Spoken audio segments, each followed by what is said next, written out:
All right, Matthew to Clerk. How are you over there in Hippo Education Studios? I'm doing well. I got a little guttate psoriasis from my recent strep throat, but I'm on the up and up. I have Ebola from my monster preschool child who brings back every virus that is possibly known to man, and I am propped up right now with opiates and amphetamines so that I'm not just like dead.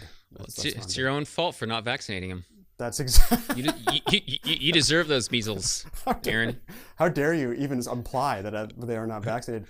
They're triple vaccinated. I just keep shooting them with like vaccines I all know the. where you live. Yeah, yeah. I know where you Oh live, man. I yeah, know the this is type. a bad. This is a bad. This is an epicenter of insanity. It's a hotbed This is a hotbed of of crazy. of anti-vaxxers. All right. We are going to talk about an EP Monthly article today, 2019 February edition of EP Monthly.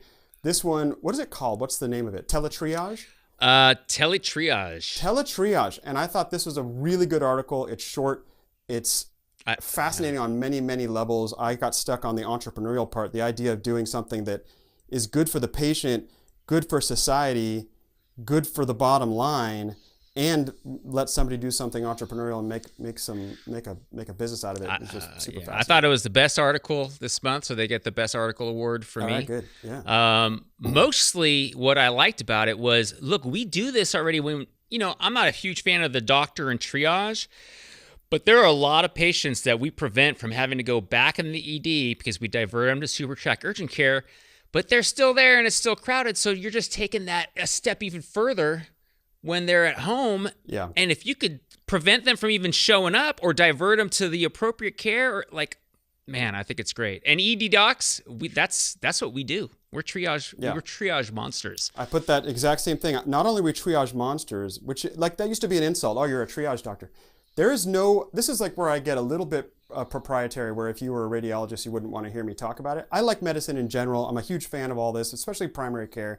But I would say that there's no specialist in the hospital system that knows more about how people enter the hospital than an emergency doc. Not only do we know how they enter and what they are diagnosed with and what presentations look like when they're acute, which is obvious, we also talk to every single specialist person, admin, hospital person, everybody who interacts with the entry into this system is known to you to the point where you're like a maestro. Like you only know, call the cardiologist, have these 15 things. Call the pulmonary guy, he always wants an ABG. You know everything. And the best people to solve this problem have to be EPs. Have to Yeah. be. I mean, I say the doctor is at the gate of hell and heaven is an Yeah, ER doc that's because totally. God knows, trusts us that we know who's going to die and who's not. Yeah.